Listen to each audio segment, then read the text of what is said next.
don't know. You have to do that. I don't know why. You have to tell the people why it's called This Bitter Earth. Because I'll just say the Dinah Washington song.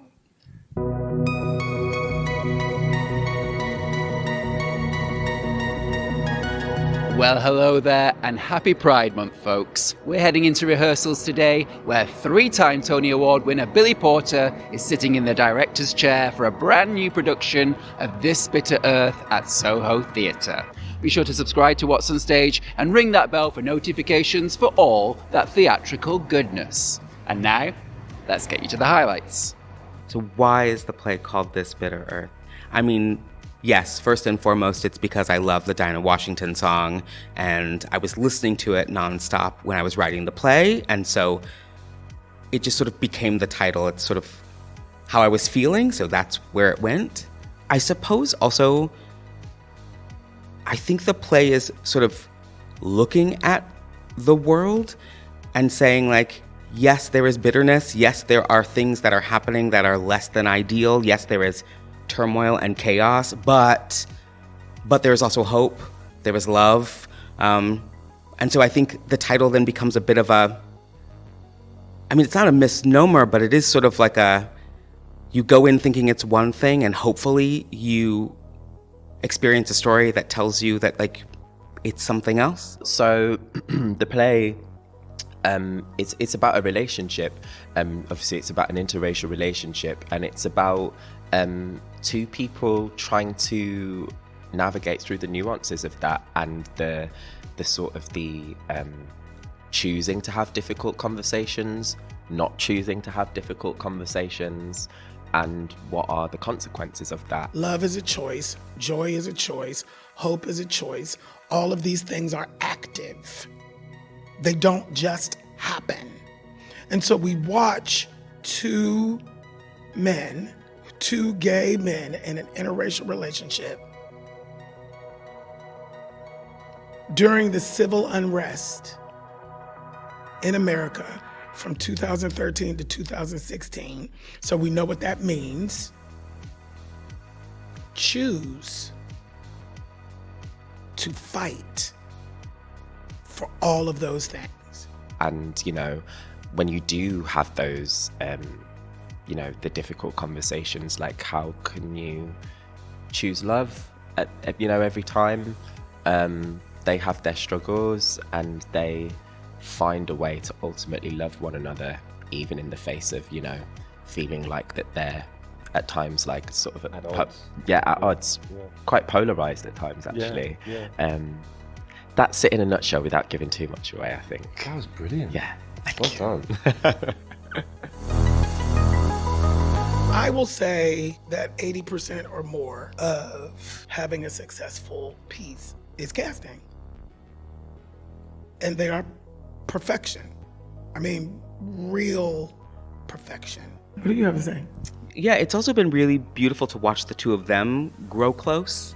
I mean, they are playing a couple, and I don't know that they knew each other before we started this process. Well, we haven't worked with each other before. No. And speaking of it, the sort of the chemistry, we literally met on the day of our press launch. Yeah. And then we did that photo shoot, which was just like, hi, nice to meet you. Working together, great. Yeah, can you just strip off a little bit and there we go. Get a bit schmoozy. Yeah, exactly. It's a bit snoggy. Mm-hmm. So yeah, we were kind of thrown into the deep end, really, weren't we? We were, yeah. They are full out all day, every day. That does not happen. That just doesn't happen, you know, very often. It's like I have to actually tell them, Mark it. You know, that word never comes out my mouth. It's been lovely. I mean, Omari's like, you know, a wonderful person and a wonderful actor, so it makes my job a lot easier. And I think, like, from the off, we've just had a really nice, like, chemistry and relationship. It's been really lovely. The whole experience has been really, like, because the play is so much about these, you know, very heavy issues, and we've managed to find something really beautiful and nice, at least I think.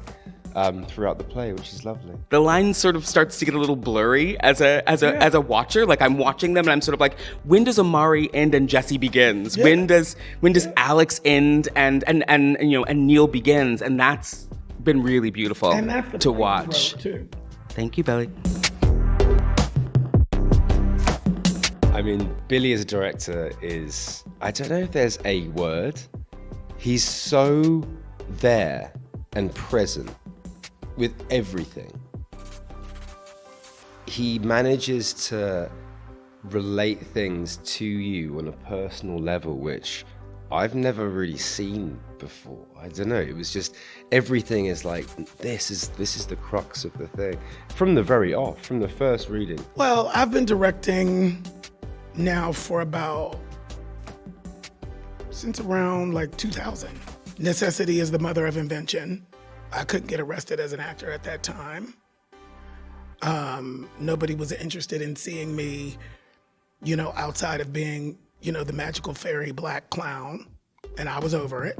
I feel like he's really like emotionally available as a director. Not that he's there to be like an agony aunt or anything like that, but when I say emotionally available, I mean he just really gives you himself in the way that, like Alex said, like it sort of shows you how he related to things, and he talks about his experience. And so I, went to graduate school in the screenwriting program at UCLA. I started creating myself. People were saying, oh, you're such an individual. Nobody knows what to do with you. You might have to do it yourself. And I actually did. And I love it. I just love it.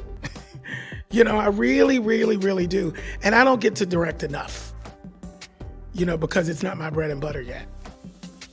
My bread and butter is performing. So I haven't been able to like flip that yet, to where I'm performing because I want to, not because I have to. Speaking financially now, just practically. And it's fun. Listen, this man, I have not stopped laughing. Like, I actually have not stopped laughing. It's just been, there's a lot of like levity and joy in the room, which is really good, because we're sort of digging into big stuff. And he's great. He is just great. I would love people to exit the theater and call someone they love and tell them that they care, that they're thinking about them. What I'd love people to take away from this play in particular, at least from my perspective, I think, I've learned so much about myself and the perceptions of the world around me as well. And I think we could all do with doing a bit more of that, inner looking and seeing how it all like works on a sort of like, Omari touched on a wonderful thing ages ago in rehearsal about this play being very much a microcosm, but also like being a macro as well. And I think like with a play like this, it's so centered on like the personal relationship, but it really blows out into everything. It's about connection, and I think it's asking us to connect. It's saying like, if we can connect, then we can fix the things that are wrong. So I'd like people to leave and connect. And I would just add to that, choose to connect. This Bitter Earth is playing a limited run at Soho Theatre until the 26th of July 2025. As always, you can leave your thoughts about the show in the comments section down below. But please, for the love of Billy's fabulous black and white hat, keep it kind. Happy Pride, folks, and I'll see you next time for What's on Stage.